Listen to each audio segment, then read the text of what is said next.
Hey everybody, it is Julie and I am here to bring you the products that I have hit pan on, which I'm sure you can tell from the title of this video. What that means is that I like to use my products to the point where you can see the pan of the product. The point of this is to really try to use the products in my collection as opposed to bringing in a ton of products and then not really knowing whether they work for you or not. Now, mind you, there is a happy medium somewhere between still doing hauls and still bringing in new products and doing what I do, which is project pan that palette, and trying to hit pan on different products.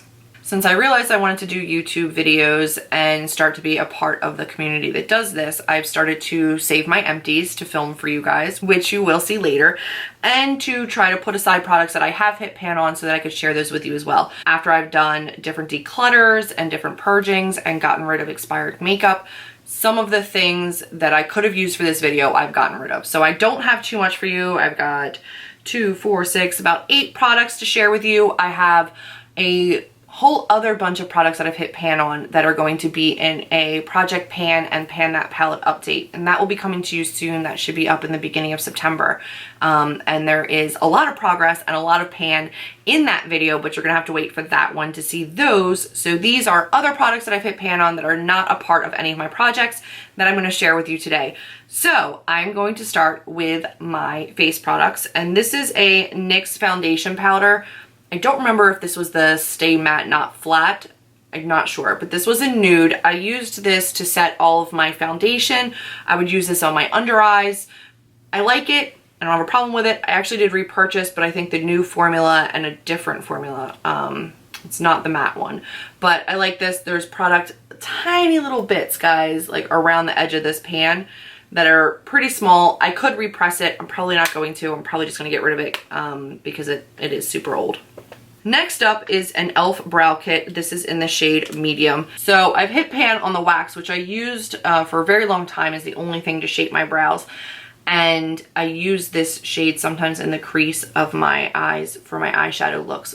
I hope to hit pan on that soon. So this is another product that I've hit pan on.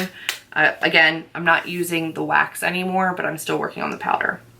I've got a couple of ColourPop shadows. Now, there are more shadows that I have hit pan on in these, but because of the cream formula of these, you can push the product around. So I think because of the way I was using my brushes, I was going in one spot and I was actually kind of moving and mounding the product up and away from where my brush was going in.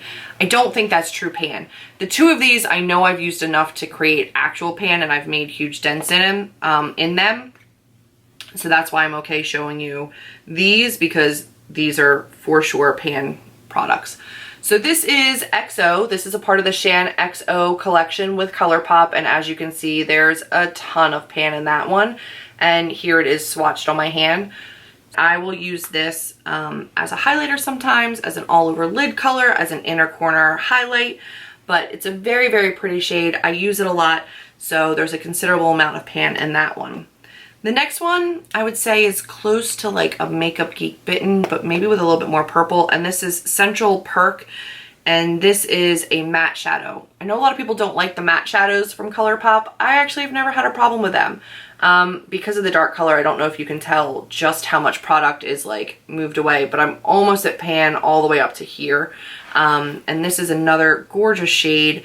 I use this a lot in my outer corner, and it's a gorgeous purpley reddy brown, and I love it. I use it all over the lid sometimes for a smoky look. I use it out on the outer corner. I really, really love it. So that is a shadow that I also know I've hit legitimate pan on, and I don't need to worry about it being like fake pan, because those are kind of easy to come by for those shadows. Next up is a Wet n Wild shadow, and these are very soft shadows. Wet n Wild shadows are phenomenal and they're great from the drugstore, but this is Walking on Eggshells, and I did hit pan in that copper color there. I'm pretty close on this one, and especially in this corner of the eyelid color. These are phenomenal colors, guys. They're really beautiful.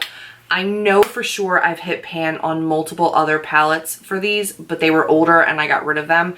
But I've gone through quite a few of these trios. They're stunning. I have a lot of other ones depotted into my Z palette, but I love these. And then next up is a shadow. It's a single shadow. This is a MAC shadow, and this is in the color Jest. And this is a shadow I used to wear all the time, all over my lid. This is what Jess looks like. It is stunning, stunning. And that's actually my second pan of that. When I was going hard on that color, I would use it quite a bit. So I actually did repurchase that prior to them going non-cruelty free. So it's my second one of that. But just have that in my Z palette, and I love that color. And it hurts my heart that I can't use it anymore for you guys. This is a City Color Barely Exposed palette, and this is supposed to be a dupe for the Urban Decay palettes, Naked palettes. I don't have any of those. But this palette is apparently pretty comparable, and I hit pan on this color right here, right in the middle. You can see that there's a little bit of pan there. And these colors are actually very, very nice. Some of them are textured. There's like little balls and little bumps in some of these shadows. I don't know if you can see them here.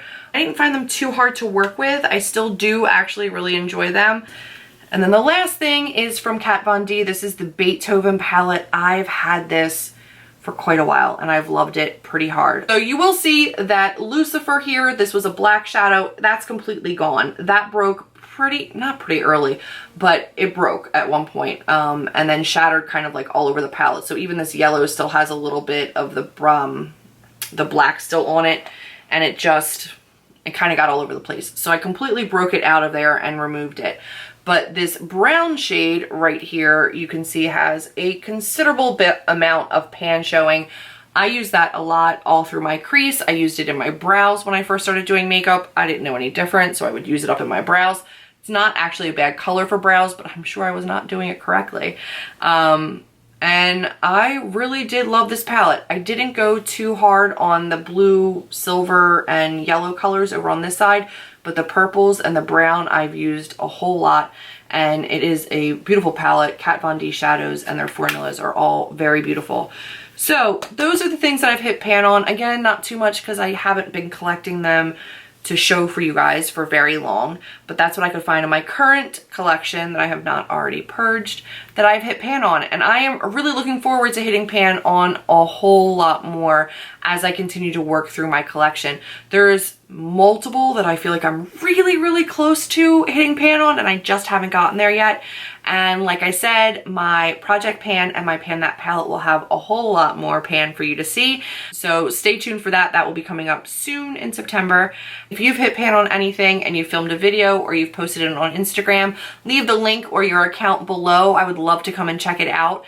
I'm addicted to watching what people have hit pan on or their panning projects. So if you do any of that, please do leave it below because I do want to come and watch and support you. And speaking of support, I am a new channel and I am loving getting to know everybody and creating these videos. But all of your thumbs up and your subscribe and your social media shares really, really do help me. So go ahead and click that subscribe button, stick around for the next video, and I look forward to seeing you then. That moment when you realize that you need to refilm your whole last video because your fan was still on and it's really, really loud. Yep, here we go again.